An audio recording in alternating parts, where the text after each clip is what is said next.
Sir লাইভে চলে আসছি। চলে আসছি। পাইছি আমি এটা এসে। শুনতে পাচ্ছ নাকি তোমরা? তুমি পাচ্ছ তো শুনতে?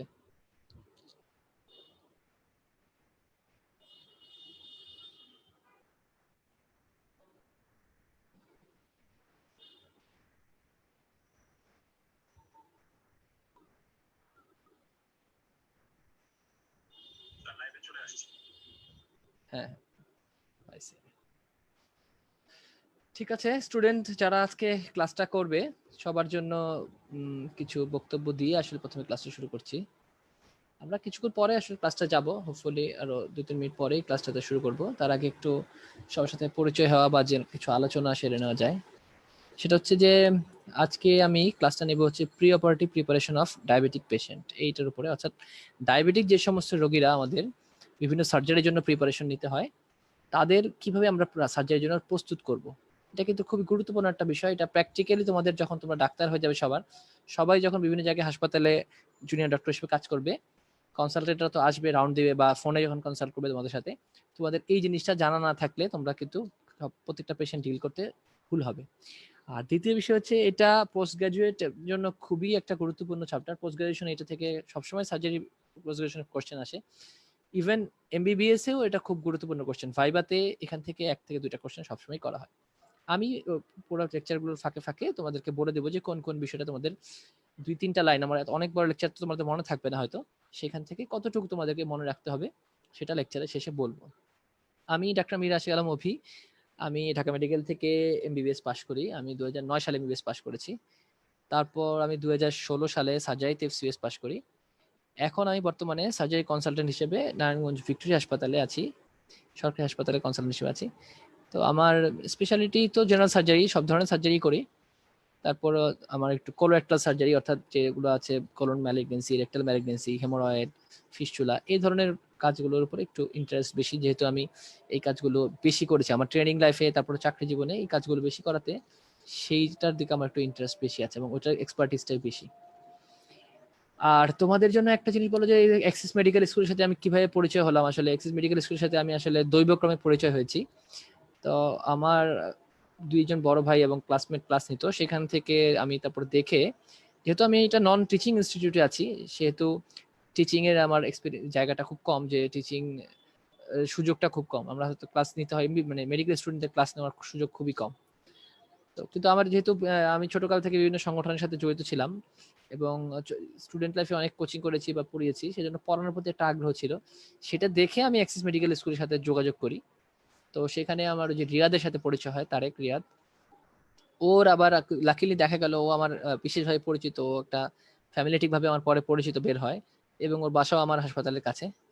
সেই থেকে আমি ভাবলাম যে ঠিক আছে, এই সুযোগটা কাজে লাগাই, নিজের মানে ভালো লাগার একটা কাজ যদি করতে পারি, প্লাস যদি তোমাদের স্টুডেন্টদের কিছু বেনিফিট হয়, সেক্ষেত্রে যদি আমার ক্লাসগুলো ভালো লাগে, তোমরা আমাকে করতে পারো এখানে কমেন্টে। আমি ক্লাস শেষে হয়তো তোমাদের কমেন্টগুলোতে যোগাযোগ দিব, মানে অ্যান্সার দেওয়ার চেষ্টা করবো সবগুলো। আর এছাড়া যদি তোমরা আমার ইমেল অ্যাড্রেসটা গত ক্লাসে দিয়েছিলাম, এবারও ক্লাস শেষে আমি দিয়ে দেবো তোমাদেরকে কমেন্টে। তোমরা যদি তোমাদের মেইল অ্যাড্রেসটা পাঠাও, আমি তোমাদেরকে আমার লেকচারটা মেইল করে দেবো। আমি কমেন্টে আমার এটা দিয়ে দিচ্ছি, ইমেল আইডিটা দিয়ে দিচ্ছি। তোমরা সেটা দেখে তারপরে আমাকে মেইল করো যদি তোমাদের লেকচারটা, ভিডিও লেকচারটা লাগে। আর ক্লাসটা হয়তো 2-3 মিনিট পরে শুরু করবো। যারা যারা আছো সবাই যদি কানেক্ট থাকে তাহলে ভালো লাগবে। আর যদি রেকর্ডেড ক্লাস পরে দেখো সেটাও খারাপ না, তোমরা সেটা দেখে নিও, তোমাদের উপকার থাকলে ভালো। তো ডায়াবেটিস যেটা হচ্ছে, যে বিষয়টা মনে রাখতে হবে যে ডায়াবেটিস এখন আমাদের পপুলেশনের পার্সেন্টেজটা কিন্তু অনেক বেশি। নন কমিউনিকেবল ডিজিজের মধ্যে ডায়াবেটিস এবং হাইপারটেনশন এই দুটোর সবচেয়ে বেশি প্রভাবটা আমরা দেখি, এন্ড অবেসিটি নাম্বার 3-তে হয়তো আসবে।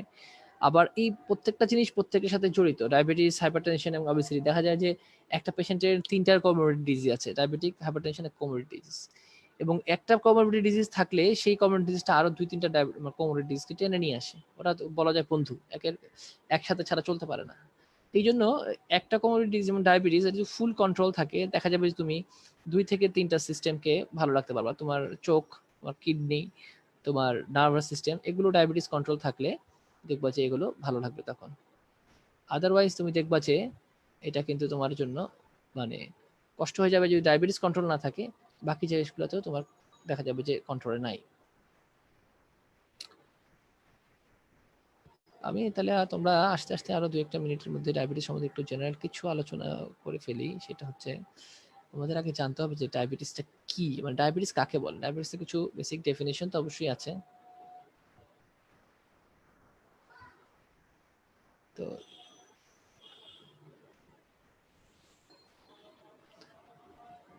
সেই ডেফিনেশনগুলো আমরা সার্জারিতে না, যখন আমরা মেডিসিন পড়বো সেই ডেফিনেশনগুলো জানবো। আমাদের যখন সার্জারিতে প্রিপারেশনটা আমরা নিতে যাবো, ডেফিনেশন সব জায়গায় এক, কিন্তু আমরা সেটার ভিতরে না ঢুকে সুপারফিশিয়ালি আমরা থেকে আমরা আমাদের ওই মূল যে ম্যানেজমেন্ট অর্থাৎ ডায়াবেটিক পেশেন্ট হয়ে গেছে তার ম্যানেজমেন্টটা কিভাবে যাবে সেই প্রিপারেশনটাতে আমরা যাব।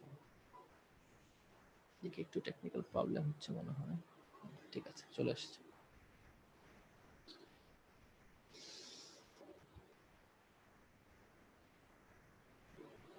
তাহলে প্রথমে যদি আমরা বলি যে ডায়াবেটিসের ডেফিনেশন বলতে আমরা কি বুঝি, ডায়াবেটিসের definition, how will you define diabetes, তাহলে আমাদের এটা বলতে হয় যে diabetes mellitus is syndrome characterized by hyperglycemia due to absolute or relative deficiency of insulin। অর্থাৎ তোমার ডায়াবেটিস mellitus, দেখো বলছি সিনড্রোম, একটা mellitus সিনড্রোম। সিনড্রোম মানে তো জানো, সিনড্রোম মানে হচ্ছে তোমার অনেকগুলো সিমটমের একটা মানে সন্নিবেশ বা সংযোজন বা সমাহার। মানে একটা ডায়াবেটিস হলে তোমার একটা জিনিস শুধু না, অনেকগুলো সিমটম আসবে, ঠিক আছে। এবং মেইন ক্যারেক্টারাইজটা কি হচ্ছে, মানে এটাকে শর্ট করে হাইপারগ্লাইসেমিয়া, অর্থাৎ তোমার সুগারটা বেশি থাকবে। এটা হলো প্রথম হচ্ছে হাইপারগ্লাইসেমিয়া, মানে ব্লাডে সুগারের লেভেলটা হবে বেশি। কেন বেশি হবে? অ্যাবসলিউট অর্থাৎ রিলেটিভ ডেফিসিয়েন্সি অফ ইনসুলিন, অর্থাৎ ইনসুলিন তোমার একদমই নেই অথবা আছে প্রয়োজনের তুলনায় কম।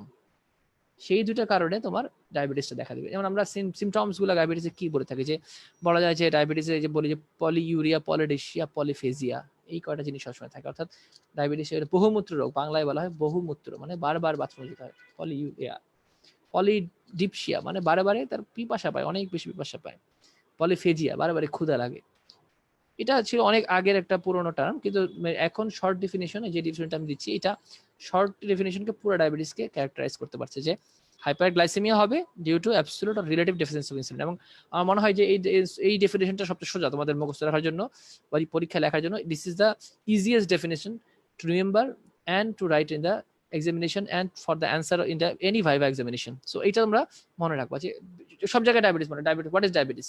তারপরে তোমার কথা হচ্ছে হাউ উইল মানে মেজার করবো কি আমরা। টাইপস অফ ডায়াবেটিস মেলাটাসটা আমরা যদি দেখি, তাহলে দেখো টাইপ 1 আছে এন্ড টাইপ 2, ঠিক আছে। টাইপ 1 ডায়াবেটিস এটা ইনসুলিন ডিপেন্ডেন্ট। আমি একটু আগে বলেছিলাম যে insulin relative and absolute deficiency, অর্থাৎ টাইপ 1 যেটা ডায়াবেটিস থাকে তাদের দেখা যাচ্ছে ইনসুলিন প্রোডাকশনটা বাড়াতে হচ্ছে না। So from the very beginning of their life they need artificial support, external support of insulin. And type 2 non insulin dependent diabetes, অর্থাৎ ইনসুলিনের সাথে নন ইনসুলিন ডিপেন্ডেন্ট, তার বডিতে ইনসুলিন আছে কিন্তু পর্যাপ্ত পরিমাণে নয়। নর্মাল ব্লাড সুগার লেভেলটা যদি আমরা বলি যে ফাস্টিং ব্লাড সুগার 6.1 মিলিমোল পার লিটারের নিচে যদি হয় তাহলে আমরা বলবো নর্মাল, 6.5 অ্যাবনর্মাল। আর খাওয়ার 2 ঘন্টা পর, 2 আওয়ার আফটার ব্রেকফাস্ট, সকালে নাস্তা করার 2 ঘন্টা পরে, সেটা কত? 7.8 মিলিমোল পার লিটারের নিচে থাকতো আমাদের। অর্থাৎ বড় সাইডটা দেখো তোমরা একটু বুঝতে পারবে। তাহলে ডায়াবেটিস বলছি কাকে আমরা? ডায়াবেটিস বলছি দেখো ফাস্টিং ব্লাড সুগার মোর দেন 7, অর্থাৎ খালি পেটে যদি আমরা 7 অথবা তার বেশি যদি দেখি বলি তাহলে আমরা বলবো তার ডায়াবেটিস। অর্থাৎ সারা রাত না খেয়ে এসে একটা রোগ 8 ঘন্টা ফাস্টিং এর পরে যদি আমরা দেখি যে তার ব্লাড সুগার লেভেলটা মাপলাম যদি 7 এর বেশি, তাহলে বলবো আমরা তাকে ডায়াবেটিক পেশেন্ট। আর 2 আওয়ার আফটার ব্রেক, অর্থাৎ খাওয়ার 2 ঘন্টা পর, সকালে খাওয়ার 2 ঘন্টা পরে আমরা যদি দেখি যে 11.1 অথবা তার বেশি এরকম পাওয়া যায়, তাহলে তাকে আমরা বলি ডায়াবেটিস। র্যান্ডম ব্লাড সুগার যে কোনো একটা সময় হঠাৎ করে যদি আমরা 11.1 এর উপরে দেখি, সেটাকে আমরা ডায়াবেটিস বলছি। আবার হিমোগ্লোবিন A1C, অর্থাৎ ডায়াবেটিসের আমরা একটা আর গ্লাইকোলাইটেড হিমোগ্লোবিন, হিমোগ্লোবিন A1C মানে গ্লাইকোলাইটেড হিমোগ্লোবিন, হিমোগ্লোবিনের সাথে গ্লাইকোলাইটেড সেই যে হিমোগ্লোবিনের পরিমাণটা কতটুকু, সেটা যদি 6.5% বেশি হয় তাহলে তাকে আমরা ডায়াবেটিক বলছি। আগের সাইডটা দেখো আমি বলেছিলাম ফাস্টিং ব্লাড সুগার 6.1, যার নিচে তাকে বলছি আমরা নর্মাল ব্লাড সুগার। আর ডায়াবেটিক বলছি আমরা, দেখো ডায়াবেটিক বলছি 7.1, 7 মিলিমোল তার বেশি। তাহলে দেখো একটা এখানে গ্যাপ আছে যে তুমি দেখো 6.2 থেকে যে যারা যারা যারা 6.1 আছে, 6.1 এর নিচে হতে হবে, এটা 6 পর্যন্ত, যাদের ব্লাড সুগার লেভেলটা 6.11 এবং উপরে দেখা যাচ্ছে হয়তো 7.9, তাদের তাহলে কি বলবো আমরা? দেখো এখানে বলছে আইজিটি, ইম্পিয়ার্ড গ্লুকোজ টলারেন্স, অথবা প্রি ডায়াবেটিক বলে। প্রি ডায়াবেটিক কারা? যারা ফাস্টিং ব্লাড সুগার 6.1 থেকে 7 মধ্যে, এটাকে প্রি ডায়াবেটিক বলছে। এটা এদেরকে ইম্পিয়ার ফাস্টিং গ্লুকোজও বলে, বাট এরা সবাই ইম্পিয়ার গ্লুকোজ টলারেন্সের আন্ডারে প্রি ডায়াবেটিক। অথবা 2 আওয়ার্স আফটার, দেখো এখানে যারা 7.8 এর নিচে আছে তারা নর্মাল, কিন্তু 2 আওয়ার্স আফটার যদি 7.8 থেকে 11.1 এর মধ্যে হয় তাহলে তারা প্রি ডায়াবেটিক, অর্থাৎ ডায়াবেটিক হতে পারে যে কোনো একটা সময়। আর হিমোগ্লোবিন A1C, এইটা আসলে সহজে কি বোঝায়? এটা সহজে বোঝায় যে মানে র্যান্ডম ব্লাড সুগার, যেমন ফাস্টিং ব্লাড সুগার, এটা মানে কি? এটা মানে হচ্ছে খালি পেটে আমার রক্তের চিনির পরিমাণ কত। 2 নাম্বার হচ্ছে 2 আওয়ার্স আফটার ব্রেকফাস্ট, অর্থাৎ খাওয়ার, সকালে নাস্তা করার 2 ঘন্টা পরে আমার রক্তের শর্করার পরিমাণ কত। র্যান্ডম ব্লাড সুগার, যে কোনো একটা সময়ে, দিনের যে কোনো একটা সময়ে হঠাৎ করে আমার ব্লাড সুগার লেভেলটা কত। তাহলে HbA1c-টা বলতে কি বোঝায়? HbA1c গ্লাইকোলাইড, এটাই সহজভাবে বোঝাচ্ছে যে গত 3 মাসে আমার শর্করা চিনির পরিমাণটা কিরকম ছিল। 6.5%, অর্থাৎ তুমি ধরো যে 6.5 মিলিমোল পার লিটার এরকম। এটা তুমি এটা রাফলি ধরো যে তাহলে মানে গ্লাইকোলাইটেড হিমোগ্লোবিন গত 3 মাসে আমার এভারেজ সুগার পরিমাণ ছিল এরকম। এটা সহজভাবে মনে রাখো। আচ্ছা, ডায়াবেটিস যে problems with patient coming for surgeons, মানে আমাদের যে সার্জারি করতে যাব আমরা, তাহলে আমাদের কি কি সমস্যার সম্মুখীন হতে পারে, কি কি সমস্যার সম্মুখীন আমরা হতে পারি। এটা হচ্ছে পেরি অপারেটিভ, অর্থাৎ পেরি অপারেটিভ কথাটা মানে কি? পেরি অপারেটিভ মানে হচ্ছে 3টে শব্দ: প্রি অপারেটিভ অপারেশন আগে, পার অপারেটিভ অপারেশনের সময়, এবং পোস্ট অপারেটিভ মানে অপারেশনের পরে। এই 3টা জিনিসকে মিলে একসাথে বলা হয় পেরি অপারেটিভ পিরিয়ড, অর্থাৎ অপারেশনের আগে, অপারেশনের সময়, অপারেশনের পর। এই সময়টাতে হাইপো অর হাইপারগ্লাইসেমিয়া, মানে ডায়াবেটিক পেশেন্টরা হঠাৎ করে সুগার লেভেল কমে যেতে পারে, আবার সুগার লেভেল বেড়েও যেতে পারে, যে কোনো একটা হতো। এটা দুটি problem, hypo and hyperglycaemia, both are problem for the surgery. এখন যদি আমাকে বলা হয় যে আপনি একটা পেশেন্টের কি হাইপোগ্লাইসেমিয়া প্রেফার করেন নাকি হাইপারগ্লাইসেমিয়া, কোনটা? দুইটার মধ্যে কোনটা ভালো? দুটোই খারাপ। তাহলে তার মধ্যে কোনটা কম খারাপ, কম বেশি, বেশি খারাপ? তাহলে আমি বলবো যে হাইপারগ্লাইসেমিয়া তুলনামূলক ভালো। হাইপোগ্লাইসেমিয়াটা বেশিক্ষণ, দীর্ঘ সময় যদি হাইপোগ্লাইসেমিয়া থাকে দীর্ঘ সময়, তাহলে কিন্তু মানে নার্ভাস সিস্টেমের পার্মানেন্ট ড্যামেজ হওয়ার সম্ভাবনা থাকে। এই জন্য আমরা হাইপোগ্লাইসেমিয়াটাকে বেশি ভয় পাই হাইপারগ্লাইসেমিয়ার তুলনায়। আমরা হয়তো বলি যে একটু সুগার একটু বেশি থাকুক, সেটা সব মানে ভালো, কিন্তু হাইপোগ্লাইসেমিয়া আমরা টলারেট করতে না সচরাচর। Increase incident of infective complications, এটা জানা যায় ডায়াবেটিস যারা পেশেন্ট থাকে তাদের আমরা সার্জারি করতে, সার্জারি মানে তো কাটা, আমাদের স্কিনে কোথাও একটা কাটতে হবে, স্কিনে ভিতরে সব জায়গায় আমাদের কাটতে হবে। মনে রাখতে হবে যে কাটার ইনসিডেন্স অফ ইনফেক্টিভ কমপ্লিকেশন মানে সেখানে জীবাণু সংক্রমণের হারটা বেশি। ইনসিডেন্স অফ ইনফেক্টিভ কমপ্লিকেশন, এটা আরেকটা জিনিস মনে রাখতে হবে যে আমরা তো শরীরের উপরে যে কাটাগুলো কাটি সেগুলো দেখা যায়, চামড়ায় কাটছি, চামড়ায় একটা স্কিন ইনফেকশন হলে বোঝা যাচ্ছে। কিন্তু আমরা পেটের ভিতরে যে কাটছি, একটা খাদ্যনালীতে কাটছি, হয়তো লিভারে কাটছি, একটা কোথাও একটা কেটে আসছি, সেটার যে জোড়া লাগার যে ব্যাপারটা, যেমন দেখো ইম্পেয়ার্ড উন্ড হিলিং, পরের পয়েন্টটা আছে, এই উন্ডটা শুধু এক্সটার্নাল উন্ড না, কিন্তু পেটের ভিতরে যে সেলাইটা হবে সেই সেলাইটার উন্ড হিলিংটাও কিন্তু হ্যাম্পার হবে ডায়াবেটিস থাকলে, এটা মনে রাখতে হবে। এই জন্য বাইরে দেখা যাচ্ছে না, ভিতরে কিন্তু সমস্যা হতে পারে। Increase cardiac complications like MI or arrhythmia, অর্থাৎ ডায়াবেটিক পেশেন্টদের এটা হতে পারে যে হার্টের প্রবলেম, কার্ডিয়াক প্রবলেমগুলো বেশি হওয়ার সম্ভাবনা থাকে। ইনকেস রেনাল কমপ্লিকেশনস লাইক ARF, অর্থাৎ কিডনির প্রবলেমগুলো হতে পারে, কিডনি অ্যাকুট রেনাল ফেলিওর হওয়ার সম্ভাবনা থাকে পোস্ট অপারেটিভ পিরিয়ডে। এবং এটা মনে রাখতে হবে যে ডায়াবেটিসের টার্গেট অর্গান হচ্ছে 3টা। এটা বলে যে diabetes neuropathy, diabetes nephropathy and diabetes retinopathy, অর্থাৎ চোখ, কিডনি এবং নার্ভাস সিস্টেম, এই 3টা হচ্ছে ডায়াবেটিসের টার্গেট অর্গান। এই 3টা অর্গানের উপরে ডায়াবেটিস সচরাচর বেশি আক্রমণ করে, বেশি। এবং এদের 3টা, আমরা তো জানি যে ডায়াবেটিসের মেকানিজম মানে পাথওয়েটা কি, ডায়াবেটিস কিভাবে তোমার মানে অর্গানগুলোকে ড্যামেজ করে, এটা 2টা বলে, যে একটা বলে যে মাইক্রো এনজিওপ্যাথি অ্যান্ড ম্যাক্রো এনজিওপ্যাথি, অর্থাৎ ছোট ছোট ব্লাড ভেসেলস গুলার এনজিওপ্যাথি অ্যান্ড বড় বড় ভেসেল গুলা মাইক্রো এনজিওপ্যাথি। এই 2 ভাবে টার্গেট অর্গানগুলোকে ডায়াবেটিসটা ধ্বংস করে থাকে। তো ডায়াবেটিক পেশেন্টে আমরা প্রি অপারেটিভ ইভ্যালুয়েশন কিভাবে করবো, এটা তুমি যদি দেখো যে ডায়াবেটিক পেশেন্টকে আমরা কি ইভ্যালুয়েশন করবো, সেটা হচ্ছে প্রথমে হচ্ছে detail history from the patient regarding the disease and treatment, অর্থাৎ প্রথমে পেশেন্টের হিস্ট্রিটা নিতে হবে, ডিটেইল একটা হিস্ট্রি নিতে হবে। হিস্ট্রিটার মধ্যে কি কি থাকবে ইনক্লুড করা আমাদের মনে রাখতে হবে। হিস্ট্রির মধ্যে আমরা সচরাচর যতগুলো হিস্ট্রি নিই, ডায়াবেটিক পেশেন্টের কোন হিস্ট্রিটা, এক্সট্রা কোন হিস্ট্রিটা নেব, সেটার মধ্যে মনে রাখতে হবে আমাদের কি, সে ডায়াবেটিসটা কোন টাইপের ডায়াবেটিস এটা মনে রাখতে হবে, তার ডায়াবেটিসটা কতদিন ধরে ডায়াবেটিস এটা খেয়াল রাখতে হবে, ডায়াবেটিস কি ওষুধ খায়, সে মেজার নিচ্ছে কিভাবে, সে কি ওরাল হাইপোগ্লাইসেমিকে কন্ট্রোল হচ্ছে নাকি ডায়েটে কন্ট্রোল হচ্ছে নাকি সে ইনসুলিন নিচ্ছে, এই বিষয়গুলো আমাদের খেয়াল রাখতে হবে। এবং এটা মনে রাখতে হবে যে ডায়াবেটিক পেশেন্টের যে কোমরবিড ডিজিজগুলো আছে ডায়াবেটিসের সাথে, সেইটাকে আমাদের ইভালুয়েট করতে হবে এখানে। যেমন এই good history and clinical evaluation to assess the other comorbidities, অর্থাৎ একটা পেশেন্ট ডায়াবেটিস আছে, আমাদের ধরে নিতে হবে তার প্রেশার সমস্যা থাকতে পারে, ধরে নিতে হবে তার কার্ডিয়াক প্রবলেম থাকতে হবে, ধরে নিতে হবে তার হয়তো হাইপারলিপিডেমিয়া আছে। এই জিনিসগুলোকে আমাদের মাথায় রাখতে হবে যে ডায়াবেটিস পেশেন্টের সাথে এই পেশেন্টগুলোকে আমরা ইনক্লুড করবো অবশ্যই। And what are the investigations, কি ইনভেস্টিগেশন করে আমরা ডায়াবেটিসকে পেশেন্টটাকে অপারেশন যেটা প্রেফার করবো সেটা কমপ্লিট ব্লাড কাউন্টটা ফুল ব্লাড কাউন্ট সিবিসি বলি আমরা, সেটা করবো। খালি পেটে চিনি সুগার এন্ড 2 ঘন্টা পরে করব। HbA1c-টা দেখবো তার আসলে কন্ট্রোল, এখন হয়তো তার কন্ট্রোল আছে, গত 2-3 মাস ধরে কন্ট্রোল ছিল না, এই মুহূর্তে এটা হতে পারে। ব্লাড ইউরিয়া লেভেল, তার কিডনির কন্ডিশন দেখার জন্য ইউরিয়া ক্রিয়েটিনটা দেখবো। ইলেকট্রোলাইট দেখবো, বড় কোনো সার্জারি থাকলে আমরা ইলেকট্রোলাইট করবো। একটা ইসিজি করতে পারি আমরা। এন্ড একটু এলডারলি পেশেন্টদেরকে আমরা ইকোকার্ডিওগ্রাফি করবো, যাদের বয়সটা হয়তো একটু 60 আপ, সাধারণত তাদের, বা 55 এর উপরে, তাদের আমরা ইভালুয়েট করে দেখতে পারি।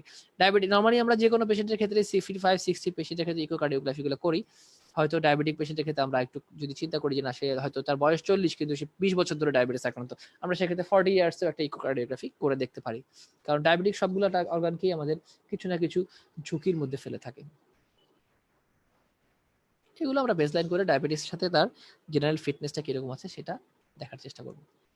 এন্ড এখন আসলে যেটা আমরা বলছি, আর যেটা আমাদের মূল আসলে প্রশ্ন, যে ম্যানেজমেন্ট অফ ডায়াবেটিক পেশেন্ট, আমাদের ম্যানেজমেন্টটা কিভাবে হবে, যে ডায়াবেটিক পেশেন্টকে আমরা কিভাবে ম্যানেজ করব। ঠিক আছে,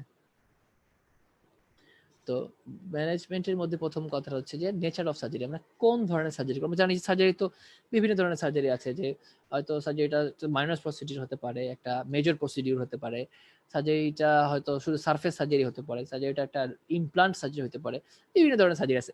এই সার্জারিটার উপর ডিপেন্ড করে আমাদের ডায়াবেটিসের কিছু ম্যানেজমেন্ট আছে, আমরা স্টেপ বাই স্টেপ দেখবো। এন্ড টাইপ অফ ডায়াবেটিস, এটা তো অবশ্যই লাগবে। যদি একটা পেশেন্টের type of diabetes type 2 diabetes হয়, সেক্ষেত্রে আমাদের বিভিন্ন ড্রাগসের অপশনগুলো আসছে।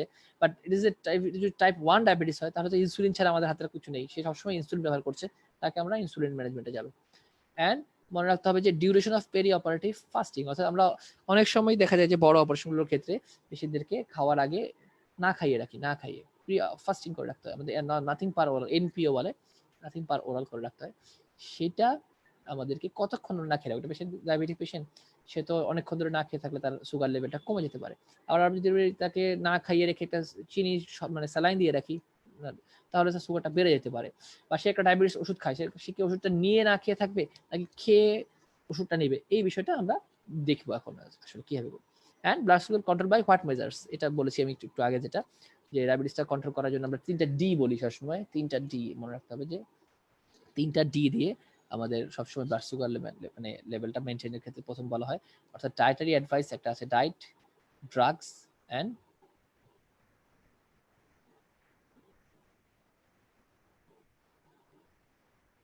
ডায়েট অ্যান্ড ড্রাগস, আর এটা আমি ভুলে গেলাম আসলে, তোমার সেটা এই মুহূর্তে মনে পড়তেছে না। এটা সম্ভবত ডেইলি অ্যাক্টিভিটিস, অর্থাৎ আমাদের অ্যাক্টিভিটিস গুলো কি হবে, ডায়েট, ড্রাগস, আর একটা মনে পড়লে আমি তোমাদের বলবো, এই মুহূর্তে মনে হচ্ছে এই 3টা ডি দিয়ে আমরা মনে রাখি জিনিসটাকে, যে কিভাবে ডায়াবেটিসটা কন্ট্রোল রাখতে হয়। ঠিক আছে, নেক্সট আসো তোমরা কন্ট্রোল অফ ডায়াবেটিস, যেটা বলেছি আমরা ডিসিপ্লিন, সরি মানে এই যে বলে diet and discipline, diet, drugs and discipline, যে ডেইলি অ্যাক্টিভিটিস গুলোকে ডিসিপ্লিন দিয়ে বলি। ডায়েট, ড্রাগ অ্যান্ড ডিসিপ্লিন, এই 3টা দিয়ে আমরা ড্রাগগুলো কন্ট্রোল করি। নন ইনসুলিন ডিপেন্ডেন্ট যদি ডায়াবেটিস মানেটা হয়, তাহলে ডায়েট অ্যান্ড ডিসিপ্লিন দেওয়া যায়, ওরাল ড্রাগস দেওয়া যায়, ইনসুলিন দেওয়া যায়, এগুলো দিয়ে আমাদের কন্ট্রোল করা যেতে পারে। আর আইডিডিএম অর্থাৎ ইনসুলিন ডিপেন্ডেন্ট হলে এটা তো always control by insulin, insulin ছাড়া ওর কোনো অপশনই নেই, কারণ জন্মগতভাবেই ইনসুলিনটা সিনথেসিস হওয়া প্রবলেম হচ্ছে। ঠিক আছে, তাহলে আমি যেটা বলেছিলাম যে ডায়াবেটিস ম্যানেজমেন্টের 3টা D, diet, drugs and discipline, এই 3টা হচ্ছে ডায়াবেটিস কন্ট্রোলের কি পয়েন্ট। আচ্ছা, এখন আমরা যদি দেখো একটা পেশেন্ট যদি কন্ট্রোল বাই ডায়েট দিয়ে যদি পেশেন্টটা কন্ট্রোল থাকে, যে একটা পেশেন্ট ডায়েটের মাধ্যমে পেশেন্টটা কন্ট্রোল আছে ডায়াবেটিসটা, তাহলে আমরা কিভাবে প্রিপেয়ার করবো, সার্জারি করবে, এটা মনে রাখতে হবে যে স্পেসিফিক প্রিপারেশন প্রয়োজন নাই, তার কোনো স্পেসিফিক প্রিপারেশন প্রয়োজন নাই। তাকে খেয়াল রাখতে হবে যে check blood glucose 2 hourly for minor surgery, অর্থাৎ মাইনর সার্জারি হলে আমরা 2 ঘন্টা আগে একবার চেক করব, ছোট surgery, and 4 hourly for major surgery, major surgery একটু বেশি সময় পর চেক করা যেতে পারে। আর ব্লাড গ্লুকোজ লেভেল যদি 12 এর উপরে হয়, তাহলে গ্লুকোজ, ইনসুলিন, পটাশিয়াম, এটার একটা রেজিমেন্ট আছে, এটাকে আমরা বলি জিকেআই, সেটা আমাদের শুরু করে দিতে হবে, ঠিক আছে?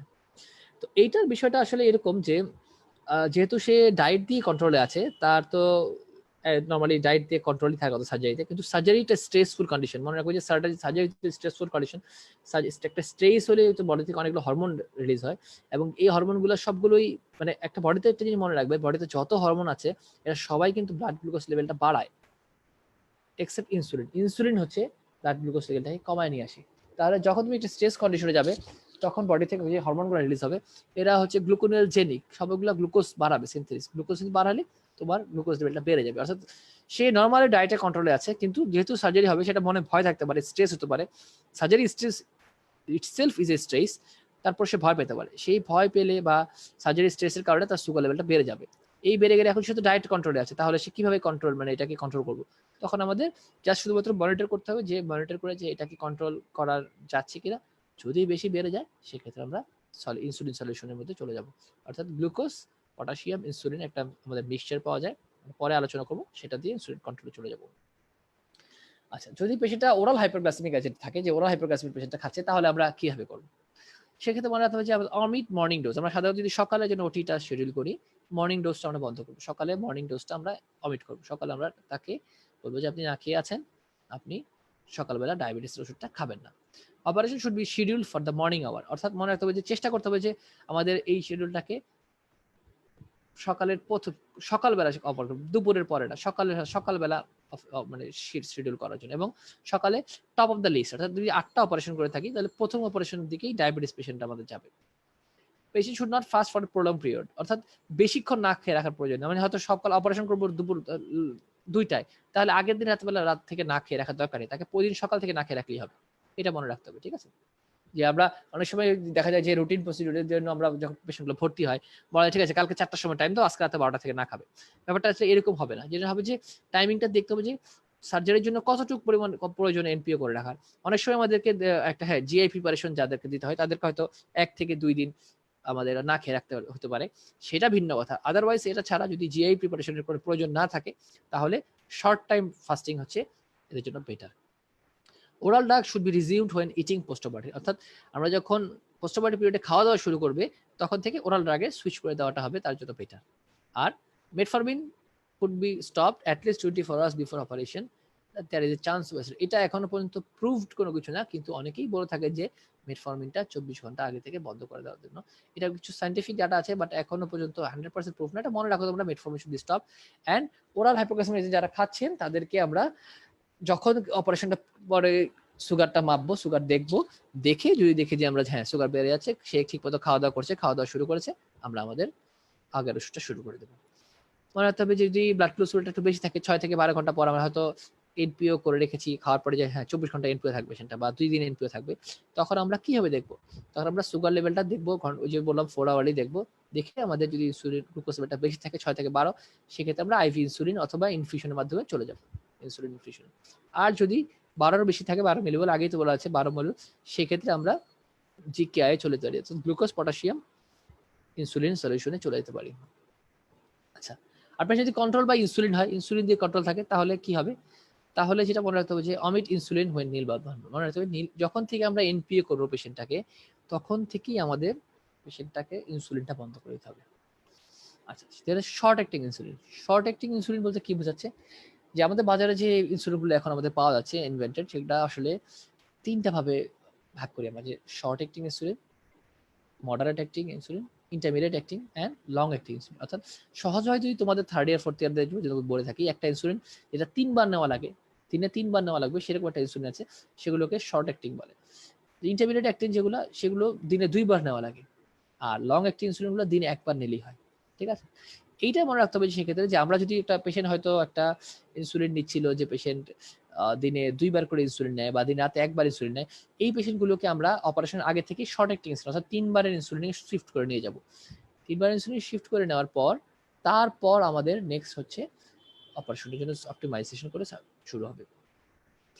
যেমন glucose infusion should be given with neutralisation. আমরা যদি পেশেন্টকে গ্লুকোজ স্যালাইন দিই, অপারেশন পর তো আমরা ডেক্সট্রোজ স্যালাইন অথবা ডেক্সট্রোজ নর্মাল স্যালাইন অথবা হার্সল, এই সমস্ত স্যালাইনগুলো দিই। তো যেগুলো মধ্যে গ্লুকোজ আছে, অর্থাৎ DNS, dextrose in normal saline অথবা ডিএ শুধুমাত্র ডেক্সট্রোজ অ্যাকুয়া, এই স্যালাইনগুলো যখন আছে, তখন তো আমরা সেগুলোকে নিউট্রালাইজ করে দিব, অর্থাৎ এইটার মধ্যে যে গ্লুকোজটা আছে সেটা ইনসুলিনের সাথে মিলিয়ে নিউট্রালাইজ করবো। সেটার ক্যালকুলেশনটা তোমাদেরকে আমি পরবর্তী চার্টে বলছি। আমরা বিভিন্ন সময় ফুল নিউট্রালাইজেশন, হাফ নিউট্রালাইজেশন সেইভাবে দিয়ে থাকি। এখন বলেছি টপ অফ দ্য লিস্ট, পেশেন্টটা অবশ্যই টপ অফ দ্য লিস্ট থাকবে। Blood sugar checks and adjust according to sliding scale. আমরা চেক করবো সুগারটাকে, এবং স্লাইডিং স্কেল জিনিসটা কি সেটা আমি পরে চার্টে আলোচনা করছি, যে স্লাইডিং স্কেলের মাধ্যমে কিভাবে আমাদের সুগারটা কন্ট্রোল করা হয়। আর ব্লাড গ্লুকোজটা আমাদের মনিটর করতে হবে এভরি 1 to 2 আওয়ারলি বড় সার্জারিগুলোর ক্ষেত্রে, এবং try to keep blood sugar 6 থেকে 12 এর মধ্যে রাখার আমাদের চেষ্টা করতে হবে, ঠিক আছে। আর previous dose after feeding is ensure, যখন আমরা খাওয়া দিয়ে দিই পেশেন্টকে, তখন যেভাবে সে ইনসুলিন আগে সে পাচ্ছিল সেই দিকটা আমরা এনশিওর করব। এখন একটা কুইজ আমি দিয়েছিলাম কিছুক্ষণ আগে আমাদের তোমাদের গ্রুপে, যে একটু জাস্ট ব্রেন স্টর্মিং এর জন্য, যে সাপোজ মিস্টার কালাম 55 ইয়ার্স ওল্ড, তার টাইপ 2 ডায়াবেটিস মেলাটাস আছে, সে একটা গ্লিকাজাইড একটা ওষুধ খাচ্ছে, তার ব্লাড সুগার হচ্ছে 9 মিলিমোল পার লিটার, একটা র্যান্ডম ব্লাড সুগার চেক করে দেখা গেল। এখন তো ছোট্ট একটা সার্জারি, সে একটা লাইপোবাইক্সিশন, সেই সার্জারিটাতে যাবে। এখন আমরা how to plan for surgery, দেখো জিনিসটা কয়েকটা জিনিস মনে আছে এখানে। মিস্টার কালাম যে male patient, doesn't matter at all in the case of diabetes, 55 years, middle age patient, সে type 2 diabetes, but oral hypoglycaemic, gliclazide দিয়ে ওরাল হাইপোগ্লাইসেমিক দিয়ে কন্ট্রোল, এবং তার আরবিএসটা একটু বেশি, ফুল কন্ট্রোল না, কিন্তু দেখো ডায়াবেটিসটা 9 millimole per litre, not fully control. Excision of lipoma, ছোট একটা সার্জারি, এটা বোঝানো হচ্ছে। তাহলে আমরা সার্জারিটা কি করবো কিনা, প্ল্যান ফর সার্জারি, সার্জারিটা কি হবে, প্ল্যান, ইয়েস সার্জারিটা আমরা করবো। তাহলে আমরা কখন সার্জারিটা করবো, সেক্ষেত্রে মনে রাখতে হবে, এই যে আমরা বললাম, দেখো র্যান্ডম ব্লাড সুগারটা আছে 9 মিলিমোল পার লিটার, এটা কিন্তু আমরা একটু বেশি, আমাদের ডায়াবেটিক পেশেন্টের ক্ষেত্রে তো বেশি। তার মানে আমাদের থাকার কথা ছিল কি, র্যান্ডম ব্লাড সুগারটা আমাদের অবশ্যই 11.1 এর নিচে থাকবে, তাই না, আমরা বলেছি ডায়াবেটিস পেশেন্ট থেকে। কিন্তু আমরা বলি যে শর্ট সার্জারি বা বাইনারি সার্জারিগুলোর ক্ষেত্রে র্যান্ডম ব্লাড সুগার যদি 10 এর কাছাকাছি থাকে, তাহলে শর্ট প্রসিডিউরগুলো কম ঝুঁকিতে করা যেতে পারে, কম ঝুঁকিতে করা যেতে পারে, ঠিক আছে। তাহলে সার্জারি করব। আমাদের কি পেশেন্টকে না খাইয়ে রাখার প্রয়োজন আছে, নট রিকোয়ার্ড, খাওয়া রাখার প্রয়োজন নাই। ড্রাগ কি বন্ধ রাখবো, সেটাও নট রিকোয়ার্ড, সে যেভাবে গ্লিকাসাইডটা যেভাবে খায় সেভাবে সে অ্যাজ ইউজুয়াল খাবে। তার আরবিএস চেক, হ্যাঁ, তার র্যান্ডম ব্লাড সুগারটা আমরা অপারেটিভ ডিউরিং অপারেশন করবি চান, আমরা অপারেশনের ঠিক আগে, অপারেশন অর্থাৎ পোস্ট অপারেটিভ পিরিয়ডে, আমরা পেরিওডিক পিরিয়ডে র্যান্ডম ব্লাড সুগার চেক করে তাহলে দেখতে পারি কি করা যাবে। আচ্ছা, তাহলে এই জিনিসটা বেজার রাখতে হবে, এবং পেশেন্টকে মনে রাখতে হবে যে আফটার অপারেশন বলে দিতে হবে আপনি স্ট্রিক্ট আপনার আরবিএসটা মনিটরিং রাখবেন এবং কন্ট্রোল রাখবেন। কেন? কারণ আমরা বলেছিলাম ওই যে সমস্যাগুলো আমরা যদি ফার্স্ট সাইডে বা থার্ড স্লাইডে দেখেছিলাম, যে ডায়াবেটিক পেশেন্টদের কি কি অসুবিধা হতে পারে, বলছে ইনফেক্টিভ এপিসোডস বেশি, অর্থাৎ সার্জারিটা লাইপোমা সার্জারি করলে স্কিনটা কাটা হবে, সেখানে ক্লিন সার্জারিতে এটা দেখা যাবে, সেক্ষেত্রে ইনফেকশনের চান্সটা বেশি। এটা পেশেন্টকে ব্রিফ করে বলে দিতে হবে যে আপনার ডায়াবেটিস আছে, সুগার লেভেলটা একটু বেশি, সেক্ষেত্রে আপনার ইনফেকশনের চান্সটা বেশি হতে পারে। এইটুকু আমাদের ব্রিফিং কাউন্সিলিং করতে হবে, এটা মনে রাখতে হবে। সেলাই খুলে যেতে পারে এই কথাগুলো, কারণ তার হিলিং এ ইম্পেয়ার হতে পারে ইনফেকশন ছাড়াও, তো সেলাইটা খুলে যেতে পারে। এই সমস্ত কাউন্সিলিংগুলো ডায়াবেটিস পেশেন্টদের ক্ষেত্রে আমাদের অবশ্যই বলে নিতে হবে। নেক্সট যদি বলো যে কুইজ 2, 2 নম্বর কুইজটা একটা দিচ্ছি আমরা, সেটা কি, একটা মিসেস জামিলা 65 ইয়ার্স, একটা ফিমেল পেশেন্ট, সে টাইপ 2 ডায়াবেটিস, 10 বছর ধরে ডায়াবেটিস মেলাটাস আক্রান্ত। উনি ইনসুলিন মিক্সটার্ড নিচ্ছেন, সেটা একটা মিক্সড ইনসুলিন, অর্থাৎ তার একটা শর্ট অ্যাক্টিং ইনসুলিন আছে, একটা লং মিক্সড ইনসুলিন, সেটা দিনে 2 বার করে নেন, সকালে এবং রাতে, সকালে 18 ইউনিট, বিকালে হচ্ছে রাতে হচ্ছে 16 ইউনিট, এভাবে নেন। তাকে এটা আমরা প্ল্যানিং করছি কি পর্যন্ত, রাইট হেমিকোলেক্টমি ফর সিকাম, অর্থাৎ কার্সিনোমা সিকামের জন্য আমরা একটা রাইট হেমিকোলেক্টমি প্ল্যান করছি, সেই সার্জারিটা আমরা করব। অর্থাৎ এই কুইজে আমরা ইনফরমেশনটা কি পেলাম, যে একটা এল্ডারলি পেশেন্ট 65 ইয়ার্সের একটা পেশেন্ট, তার টাইপ 2 ডায়াবেটিস আছে, তিনি একটা ইন্টারমিডিয়েট অ্যাক্টিং ইনসুলিন ব্যবহার করেন, এবং তার একটা বড় সার্জারি হয়ে যাচ্ছে। তাহলে আমরা সার্জারিটা কিভাবে করবো, ডেফিনেটলি সার্জারি আমরা করবো, অবশ্যই ইয়েস সার্জারি করবো, হ্যাঁ অবশ্যই সার্জারি। ডায়াবেটিস জন্য আমরা সার্জারি বন্ধ রাখবো, কারণ সিএসি কাম একটা গুরুত্বপূর্ণ রোগ, তাকে আমরা সার্জারি করে সিএসি কামটাকে দূর করতে হবে। তো সার্জারি, ইয়েস সার্জারি করবো। তাহলে কিভাবে সার্জারি করবো, মনে রাখতে হবে আমাদের, তাহলে ওই যে ডায়াবেটিস পেশেন্টের ক্ষেত্রে বলেছিলাম প্রি অপারেটিভ প্রিপারেশনের যে সমস্ত ডিসঅ্যাপয়েন্টগুলো নেয়, তার যে কোমরবিড আদার্স কন্ডিশনগুলো আছে কিনা সেগুলো আমরা আগে চেক করবো। 65 ইয়ার্স, তাকে একটা ইকো করবো, ইসিজি করবো, তার আমরা ব্লাড কোলেস্টেরল লেভেলটা করবো, কিডনির কন্ডিশনটা যাচাই করবো, লিভার কন্ডিশনটা যাচাই করবো, আমরা তার আদার মেটাস্ট্যাটিক ফিচারগুলো সেগুলো তো করবো। ডায়াবেটিক পেশেন্টের জন্য এক্সট্রা মনে রাখতে হবে আমাদের কার্ডিয়াক কমপ্লেক্সটা অবশ্যই বেশিভাবে দেখবো, এবং তার fasting sugar, towards after sugar, HbA1c, এই সবগুলো আমরা দেখে অপটিমাইজেশন করবো। অ্যান্ড এখানে একটা জিনিস মনে আছে যে উনি একটি ইন্টারমিডিয়েট অ্যাক্টিং ইনসুলিন ইউজ করেন, অর্থাৎ ইনজেকশন মিক্সটার 2বার একটা ইনসুলিন ইউজ করেন। তাহলে আমরা তার এই জিনিসটাকে শর্ট অ্যাক্টিং ড্রাগের আমরা শিফট করবো, অর্থাৎ সার্জারি করবো। এনপিও তাকে কি না খেয়ে রাখতে হবে, অবশ্যই তাকে, যেহেতু গাটের অপারেশন, তাকে লং টাইম অপারেশনের আগে এবং অপারেশনের পরে না খেয়ে রাখতে হতে পারে। এবং স্টপ ড্রাগ রিকোয়ার্ড, তাকে আমরা এই ইনসুলিনটা স্টপ করবো। স্টপ করে কি করবো আমরা, switch to short acting insulin. আমাদের শর্ট অ্যাক্টিং ইনসুলিনে আমাদেরকে সুইচ করে যেতে হবে। শর্ট অ্যাক্টিং ইনসুলিনে সুইচ করে গেলে যেটা হবে, আমরা সেইটা আমাদের জন্য ম্যানেজমেন্ট হবে easier. And top of the list, অপারেশনকে প্রথমে টপ অফ দ্য লিস্টের প্রথমে রাখতে হবে। এবং যেদিন অপারেশনটা হবে সেদিন সকালে মর্নিং ডোজটাকে আমাদের অমিট করে দিতে হবে। এটা মনে রাখতে হবে, মর্নিং ডোজ আমরা অমিট পাবো না। আর RBS check during operation always, অর্থাৎ অপারেশনের মাঝখানে আমাদের, আমরা তো করবো অপারেশনের মাঝখানে আমাদের 2 থেকে 3 বার, আমরা যদি লং সার্জারি, একটা 1.5-2 ঘন্টা সার্জারি লাগবে একটা, সেই সময় আমরা অপারেশন মাঝখানে আরবিএসটা চেক করে দেখবো যে তার ব্লাড সুগার লেভেলটা কেমন আছে। এবং sliding scale according to RBS, sliding স্কেলের মাধ্যমে আমরা তার আরবিএসটা কন্ট্রোল করবো পেরি অপারেটিভ পিরিয়ড, অর্থাৎ অপারেশনের পরে এবং বিভিন্ন সময়। আচ্ছা, তাহলে এইটা থেকে আমাদের যে যেসব যেটা লং সার্জারির ক্ষেত্রে ডায়াবেটিস পেশেন্টদেরকে ইভ্যালুয়েশনটা যেটা করা হবে, সেই ক্ষেত্রে আমরা প্রথমে যে পয়েন্টগুলো দেখেছি সেগুলো খুব ভালোভাবে করে ইন্টারমিডিয়েট অ্যাক্টিং ইনসুলিনটাকে শর্ট অ্যাক্টিং ইনসুলিন কনভার্ট করে ডায়াবেটিসটা কন্ট্রোলে এনে আমরা সার্জারি, অর্থাৎ যেহেতু লং টাইম একটা এনপিও থাকতে হবে, সেহেতু এই আমাদের sliding scale, NPO, short acting insulin এবং এই সবগুলো জিনিস আমাদেরকে সিমুলটেনিয়াসলি মনিটরের মাধ্যমে পেশেন্টটাকে অপারেশনের জন্য ফিট করতে হবে এবং পোস্ট অপারেটিভ পিরিয়ডে সেভাবে আমাদের মেজারমেন্টটা নিতে হবে। আচ্ছা, আমরা পড়েছিলাম যে তাহলে সুগার, বলছি যে সুগার যে প্রি অপারেটিভ পিরিয়ড পেশেন্টটা না খেয়ে থাকবে, তাহলে প্রি অপারেটিভ এবং পোস্ট অপারেটিভ পিরিয়ডে আমাদের কি হবে সুগার, যে বলেছিলাম যে ডেক্সট্রোজ অ্যাকুয়া এবং ডেক্সট্রোজ নরমাল স্যালাইন, অর্থাৎ একটা 1 লিটারের ডেক্সট্রোজ স্যালাইন অথবা 1 লিটারের ডেক্সট্রোজ নরমাল স্যালাইন, সেটাকে কিভাবে আমরা নিউট্রালাইজ করবো গ্লুকোজটাকে, সেটা আমরা বলছি। 5% ডেক্সট্রোজ যদি হয়, 5% ডেক্সট্রোজ মানে হচ্ছে 5 গ্রাম গ্লুকোজ, 5 গ্রাম গ্লুকোজ আছে 100 ml স্যালাইনে, অর্থাৎ প্রতি 100 ml সলিউশনের ভিতরে 5 গ্রাম গ্লুকোজ আছে। যদি 5% ডিএ বলি আমরা, তাহলে 1 লিটার যদি হয় তাহলে কতটুকু আছে, 1 লিটার মানে 110 গুণ, অর্থাৎ 50 গ্রাম গ্লুকোজ আছে। তার মানে একটা 1 লিটারের ডেক্সট্রোজ অ্যাকুয়া অথবা ডেক্সট্রোজ ইন নরমাল স্যালাইন, এই যদি সলিউশনটা হয় তার মধ্যে 50 গ্রাম গ্লুকোজ আছে। এখন আমরা যদি 1 ইউনিট ইনসুলিনের কথা চিন্তা করি, 1 unit insulin, short acting insulin, সেটা 2.5 গ্রাম গ্লুকোজকে ফুললি নিউট্রালাইজ করতে পারে।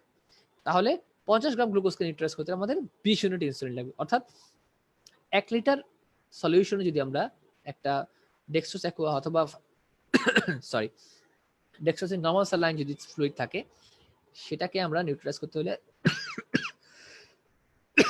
তার মধ্যে 20 ইউনিট নরমাল স্যালাইন আমাদের দিয়ে রাখলে সেটা ফুললি নিউট্রালাইজ হবে। আর যদি আমরা হাফ নিউট্রালাইজ করে দিতে চাই তাহলে সেটাকে 10 ইউনিট ইনসুলিন দিবে। আর হাফ নিউট্রালাইজের কথাটা কি জন্য আসলো, অর্থাৎ আমি যখন পেশেন্টটাকে না খাইয়ে রাখবো তখন তো শুধুমাত্র এই আইভি ফ্লুইড ছাড়া তার শরীরে আর কোনো খাওয়া বা সুগারের সাপ্লাই হচ্ছে না, সরি। তো সেইটাকে আমরা অ্যারেঞ্জ করার জন্য আমরা যদি 20 ইউনিট ইনসুলিন দিয়ে ফুলি নিউট্রালাইজ করে থাকি, তাহলে তার হাইপোগ্লাইসেমি হওয়ার একটু চান্স থেকে যাবে। সেই জন্য অনেক সময় আমরা হাফ নিউট্রালাইজ করে 10 ইউনিট ইনসুলিন দিয়ে রাখি। আসলে ডায়াবেটিসটা অনেক একটা ফাস্ট ব্যাপার, আমরা যতটা ছকে বাঁধা আলোচনা করি না কেন, ডায়াবেটিসের ম্যানেজমেন্ট ছকে বাঁধা ততটা হয় না। তারপরে যেটুকু আমাদের বেসলাইন, যেটুকু এমবিবিএস লেভেল জানার জন্য আমরা সেই ছকের আলোচনাটা শুরু করছি, ঠিক আছে। এখন স্লাইডিং স্কেলটা কিভাবে আমরা মনে রাখি যে স্লাইডিং স্কেলটা দেখে কিভাবে আমরা ইনসুলিনটা দেবো, অর্থাৎ আমরা একটা রোগী ভর্তি আছে, অপারেশন হয়ে এখন একটা সুগার চেক করে দেখলাম যে হ্যাঁ এখন তার ইনসুলিন লেভেল এত, যে 7.1, তাহলে আমরা কয় ইউনিট ইনসুলিন তাকে এই মুহূর্তে দিব। সেটা অন্যান্য হয়তো আদার ম্যানেজার পাচ্ছে, বা হঠাৎ করে বেড়ে গেছে তার 20 ইউনিট এটা ইনসুলিন, তাহলে আমরা কিভাবে ইনসুলিনটা দেবো। সেক্ষেত্রে আমাদের স্কেল করা আছে,